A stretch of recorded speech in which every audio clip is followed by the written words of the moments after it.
grande question qui se pose en astrologie, et pas seulement, c'est la question du rapport émetteur-récepteur. Beaucoup d'astrologues considèrent, implicitement ou explicitement, que notre rapport au ciel tient au fait que les astres agissent sur nous, nous impactent de par leur nature, de par leur vertu. Donc, constitue un élément extérieur qui vient nous conditionner. Le mot conditionner, d'ailleurs, est utilisé par Jean-Pierre Nicolas avec son astrologie conditionnaliste. Enfin, quoi qu'on pourrait se poser la question de savoir dans quel sens il emploie réellement ce terme. Bon. Et donc, finalement, c'est aussi le point de vue de Roger Ecke, par exemple, qui nous dit, oui, au moment de la naissance, nous percevons quelque chose qui nous impacte, etc. Alors, Michel Gauquelin, lui, c'est plus compliqué.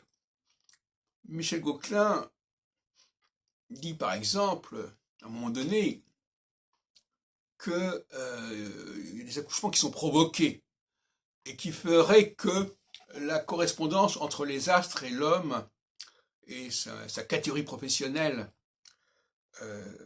qui lui est propre à chaque individu serait faussée par ces provocations intempestives. Et là, il renvoie plutôt à une dimension biologique. C'est-à-dire qu'effectivement, nous serions structurés biologiquement à être de telle et telle sensibilité planétaire, et ce ne serait pas les astres qui agiraient sur nous, mais nous serions plus ou moins capables de les capter et de réagir à leur présence. Alors, vous savez que j'ai beaucoup de réticence par rapport à Gauquelin, qui considère les planètes comme des porteurs de signification, alors que pour moi, les planètes ne font qu'activer des significations au cours de leur parcours à travers les signes ou même éventuellement à travers les maisons. Alors ma position est encore différente. Ma position, c'est la théorie de l'instrumentalisation. Alors instrumentalisation, non pas dans le sens que nous modifierions les planètes en tant que telles, mais que nous reconsidérions leur représentation et leur signification. Alors, leur signification, comme je viens de le dire tout à l'heure, étant déterminée par justement toute une structure d'encadrement au niveau des saisons, au niveau du jour et de la nuit, etc. Donc toute une structure anthropologique, terrestre. Mais ça signifie surtout que nous n'accordons aucune importance véritablement à ce qu'est la planète en elle-même. D'ailleurs, c'est aussi le point de vue que j'ai évoqué tout à l'heure. La planète n'est pas intéressante en elle-même, elle est intéressante en ce qu'elle va activer des structures. Et ça, c'est la grande erreur de Gauquelin et même de Barbeau et de Nicolas. D'accorder une signification propre à ces astres, alors qu'en fin de compte, ils ne sont que des activateurs, que des catalyseurs, si on veut.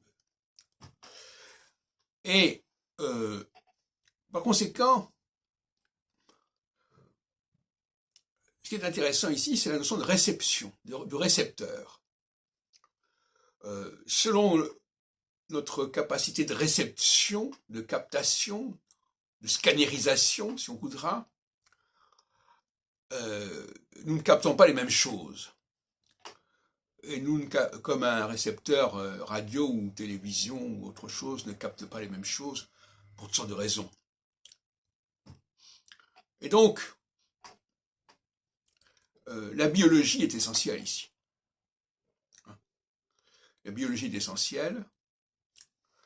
Et croire que tout vient de l'environnement, c'est ça qui a donné naissance au transhumanisme, etc., où on peut intervenir. En réalité, ce transhumanisme, il est fondé sur la surestimation du rôle de l'émetteur.